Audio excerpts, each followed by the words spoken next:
Naval Station Pearl Harbor and Hickam Air Force Base are joining forces. Starting January 31, 2010, the bases begin transitioning towards becoming a single installation called Joint Base Pearl Harbor-Hickam. Primary benefits are it allows us to standardize and deliver more service and support for less money.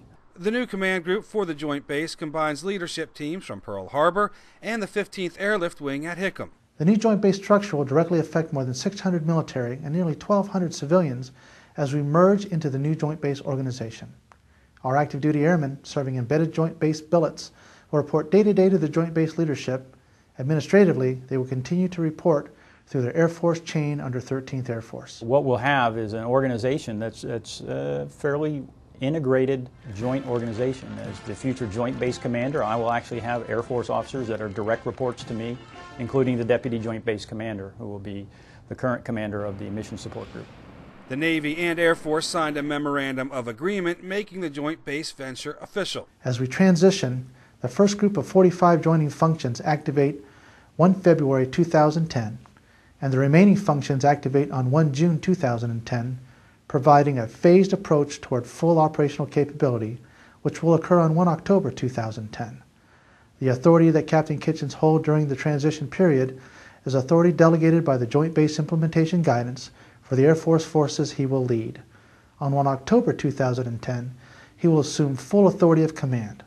On that day, all real property and total obligation authority will transfer to the U.S. Navy, and all civilians transferring to the Joint Base become Department of the Navy civilians. There are 3 major tenets forming the backbone of the agreement.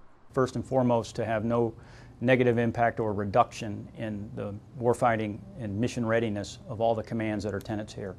The second piece was to make sure that we joined effectively and efficiently so that we have no loss of service, no interruption of service, no reduction of service as a result of the joining process. And then the third piece is to garner those efficiencies and harvest those efficiencies that we know joint basing has to offer. Remaining mission functions of the 15th Airlift Wing, our operations, maintenance, and medical groups, remain virtually unchanged during this process. Our war-ready mobility machine remains on call to activate on short notice in case of contingencies. In the event of activation, our Joint Base Memorandum of Agreement focuses designated mobility machine personnel back to the task of rapidly deploying mission personnel and cargo chocks. In addition, key mission areas that are Air Force core competencies remain with the 15th Airlift Wing, such as airfield operations and explosive ordnance disposal. Captain Kitchen says it's important to note that as joint basing takes effect, civilian jobs are safe. I want to make sure it's well understood that there is no intention whatsoever to tell anybody they don't have a job. There is no riff of personnel associated with this process. As people retire, as they seek other professional opportunities, as billets become vacant, we'll make decisions whether or not we will refill those billets. For our transferring appropriated and non-appropriated fund civilians, I am committed, as are our human resources personnel, to providing as much assistance as necessary to ensure a smooth transfer. We intend to provide counsel to each civilian employee so that all understand their entitlements and benefits, as well as their new command structure. Our goal is to ensure we can safely accomplish our mission and take care of our civilians transferring during this time. Joint Base Pearl Harbor-Hickam is part of Phase 2 of the base realignment process, a process with a completion date of October 1, 2010. Nick Tovo, Pearl Harbor, Hawaii.